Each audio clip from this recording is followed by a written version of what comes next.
नमस्कार बच्चों। आज हम पढ़ेंगे अध्याय 7 भारतीय गणतंत्र की स्थापना।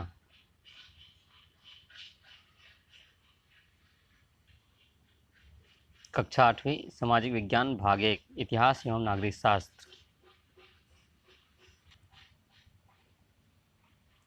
भारतीय गणतंत्र की स्थापना।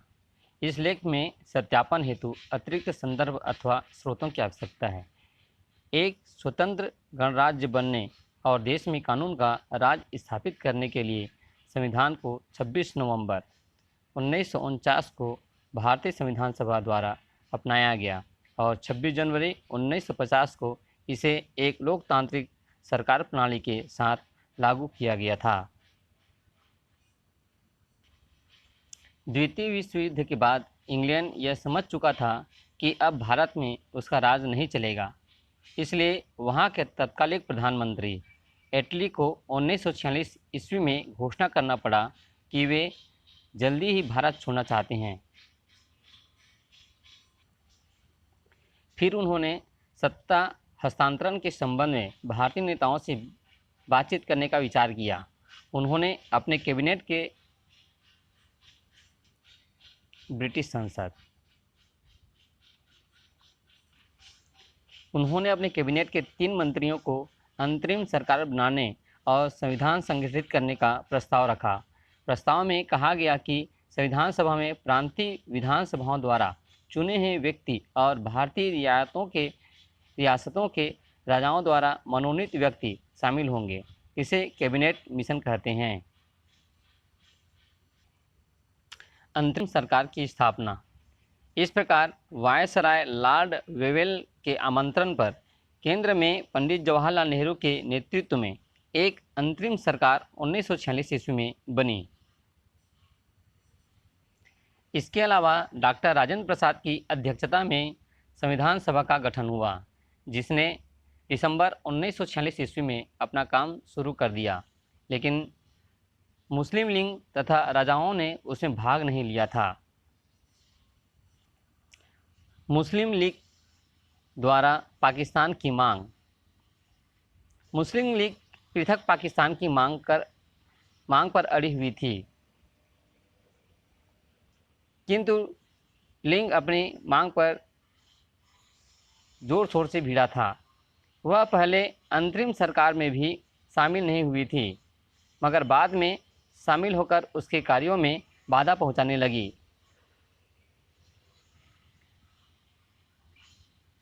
शुरुआत में कांग्रेस भारत का विभाजन नहीं चाहती थी, परंतु लीग के कार्यों में बाधा पहुंचाने पर वह विवश हो गया। मुस्लिम लीग के संस्थापक मोहम्मद अली जिन्ना, जवाहरलाल नेहरू,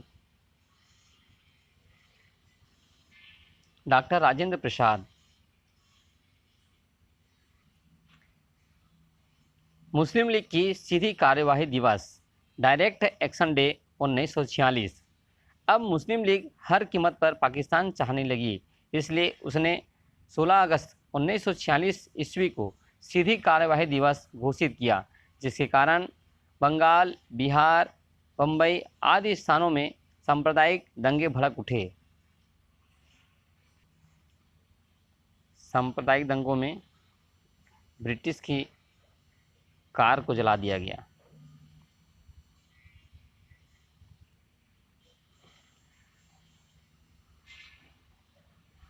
लाखों लोग बेघर हुए।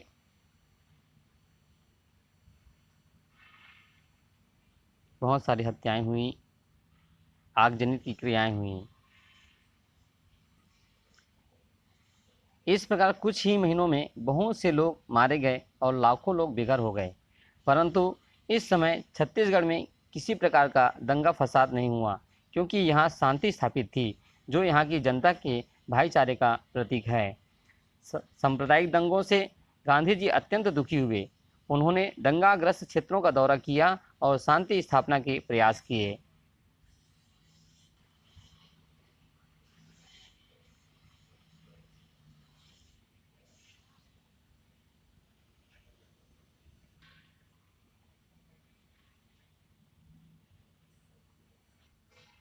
माउंट बेटन योजना अराजकता से के ऐसे वातावरण में मार्च 1947 ईस्वी में लॉर्ड माउंटबेटन नए वायसराय बनकर भारत आए। उन्होंने दोनों संप्रदायों के प्रमुख नेताओं से बातचीत की, जिसमें एक पंडित जवाहरलाल नेहरू थे और दूसरा मोहम्मद अली जिन्ना। इसके पश्चात उन्होंने भारत का विभाजन कर दो स्वतंत्र राष्ट्रों भारत और पाकिस्तान निर्माण की योजना प्रस्तुत की। कुछ हद तक कांग्रेस भारत का विभाजन के पक्ष में नहीं थी, मगर उसने हिंदू मुस्लिम के आपसी झगड़े का अंत करने के लिए भारत विभाजन को न चाहते हुए भी स्वीकार कर लिया। इस प्रकार पश्चिम बंगाल, पूर्वी बंगाल, सिंध और पश्चिमोत्तर सीमा प्रांत को मिलाकर पाकिस्तान का पृथक राष्ट्र बना। यह है अखंड भारत, जिसमें पाकिस्तान, भारत और बांग्लादेश पहले एक देश थे।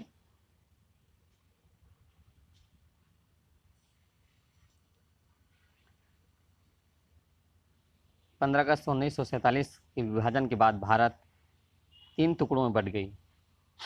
एक पश्चिम पाकिस्तान, भारत और पूर्वी पाकिस्तान। यहाँ स्वतंत्र रियासत में जो भारत और पाकिस्तान से नहीं मिला था वो कश्मीर, दूसरा हैदराबाद और तीसरा दमन दीव, जिसे जूनागढ़ रियासत के नाम से जानते हैं। इस प्रकार भारत का विभाजन हो गया। Partition of India 1947।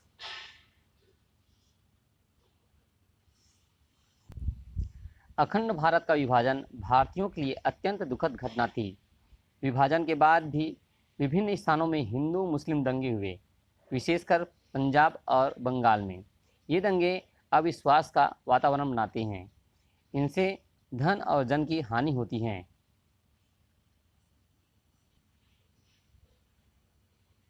भारत विभाजन का इतिहास, कारण, परिणाम। बंटवारे के समय भारत को छोड़कर पाकिस्तान जाते हुए मुस्लिम लोग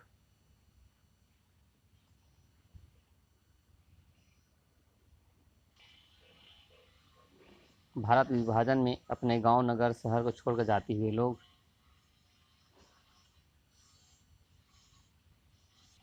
भारत बंटवारे का यह दुखद दृश्य अपनी बूढ़ी माँ को, अपनी बूढ़ी बीवी को उठा कर ले जाता हुआ इंसान, इस तरह से लोगों ने अपना घर द्वार छोड़कर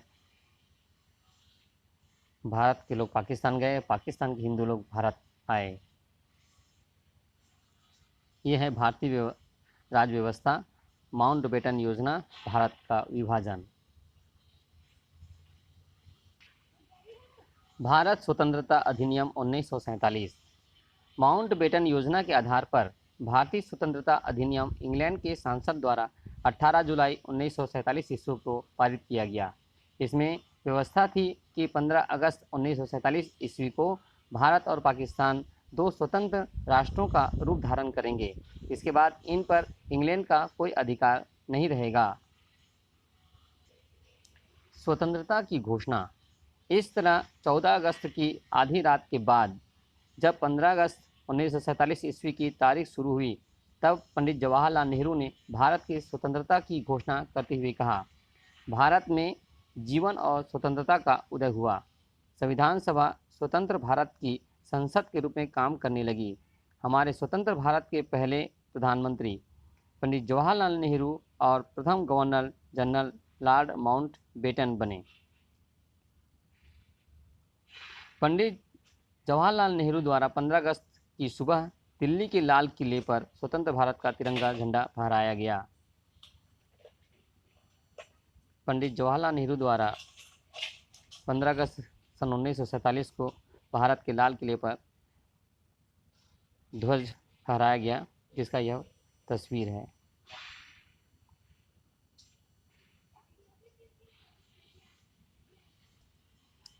संपूर्ण देश के साथ साथ छत्तीसगढ़ के रायपुर में भी तत्कालिक खाद्य मंत्री आर के पाटिल ने तिरंगा झंडा फहराया। इस प्रकार नए भारत के निर्माण का कार्य शुरू हो गया। देशी रियासतों रजवाड़ों का विलय। स्वतंत्र भारत के सामने कई तात्कालिक कार्य थे। पहला कार्य था देश में राजनीतिक एकता स्थापित करना।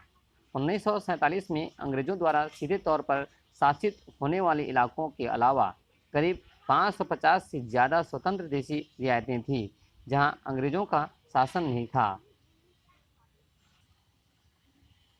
स्वतंत्रता की घोषणा के समय यह व्यवस्था हुई थी कि इंग्लैंड से भारत के स्वतंत्र होने के साथ साथ सभी देशी रियासतों भी स्वतंत्र हो जाएंगी। यह निर्णय उनके हाथ में था कि ये स्वतंत्र रहेंगी अथवा भारत या पाकिस्तान में से किसी एक के साथ रहेंगी। लेकिन इन रियासतों के स्वतंत्र बने रहने से भारत की एकता एवं सुरक्षा खतरे में पड़ जाती।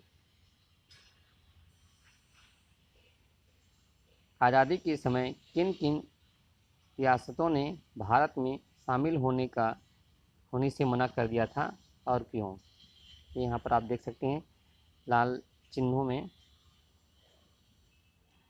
भारतीय रियासत जो भारत से विलय होने से मना कर दिया था।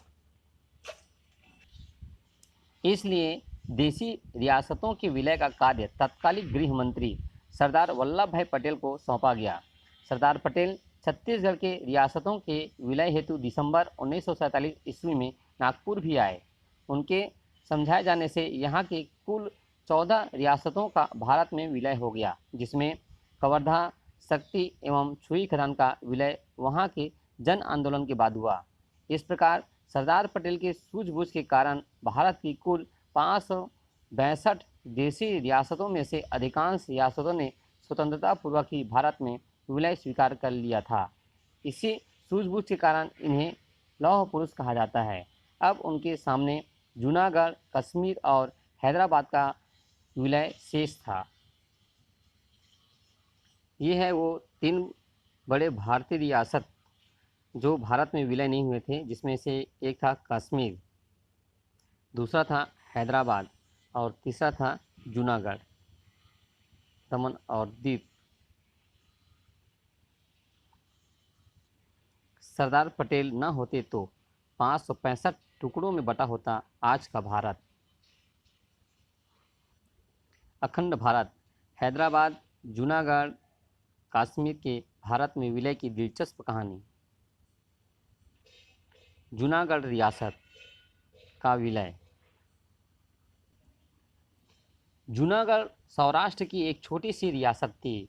वहाँ का नवाब पाकिस्तान में शामिल होना चाहता था, परंतु जूनागढ़ की जनता भारत में शामिल होना चाहती थी। अतः जनता के दबाव के कारण नवाब पाकिस्तान भाग गया। इस प्रकार फरवरी 1948 ईस्वी में जूनागढ़ भारत में विलीन हो गया।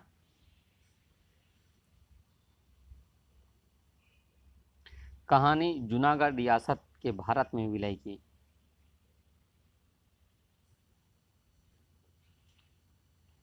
आप देख रहे हैं जूनागढ़ रियासत के नवाब।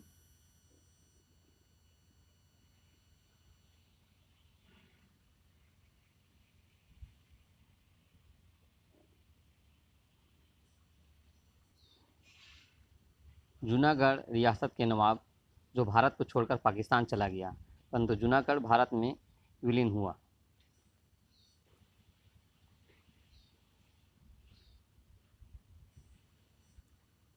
जूनागढ़ रियासत के किले महल, यह जूनागढ़ रियासत।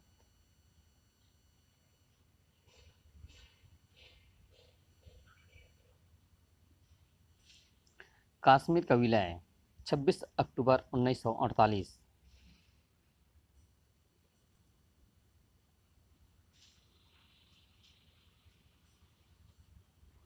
भारत के कश्मीर रियासत में कश्मीर, जम्मू, लद्दाख आते हैं। कश्मीर रियासत के राजा हरि सिंह ने स्वतंत्र रहने का निर्णय लिया था, परंतु वहाँ की जनता शेख अब्दुल्ला के नेतृत्व में भारत में विलय की मांग कर रही थी। जब स्वतंत्रता के तुरंत बाद पाकिस्तान के प्रोत्साहन से सशस्त्र घुसपैठियों ने कश्मीर पर आक्रमण किया, तब राजा हरि सिंह ने कश्मीर के भारत में विलय के समझौते पर हस्ताक्षर कर दिए। फिर भारतीय सैनिकों की मदद से उन घुसपैठियों को कश्मीर से खदेड़ दिया गया।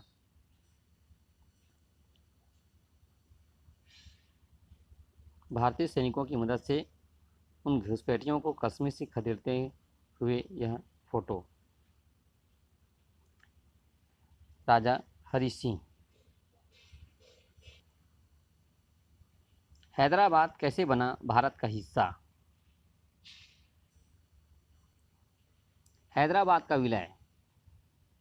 विलय सन 17 सितंबर 1948 को हुआ। हैदराबाद का निज़ाम पाकिस्तान के बहकावे में आकर स्वतंत्र ही रहना चाहता था, परंतु वहाँ की जनता स्वामी रामानंद तीर्थ के नेतृत्व में हैदराबाद का भारत में विलय की मांग कर रही थी। उनकी मांग को दबाने के लिए निज़ाम द्वारा उन पर अनेक अत्याचार किए गए। अंततः भारतीय सैनिकों द्वारा निज़ाम के विरुद्ध कार्यवाही शुरू की गई और हैदराबाद रियासत भारत में विलीन हो गई। हैदराबाद का भारत में विलय।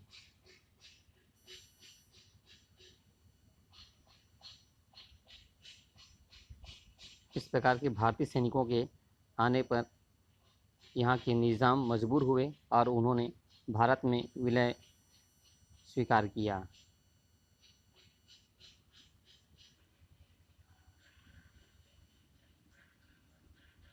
सरदार वल्लभ भाई पटेल को ले जाती हुई नगर भ्रमण करवाते हुए भारतीय सैनिक पंडित जवाहरलाल नेहरू।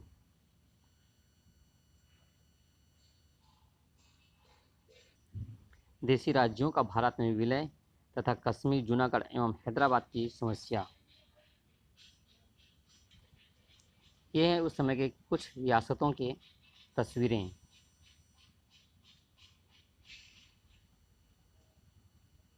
इस तरह के राजा रानी लोग रहा करते थे।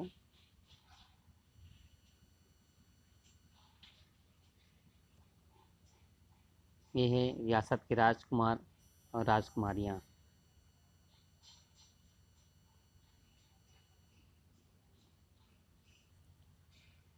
राजा रानी और उसके पुत्र राजकुमार। भारतीय संविधान। नए संविधान का निर्माण। इस बीच संविधान प्रारूप समिति के अध्यक्ष डॉक्टर भीमराव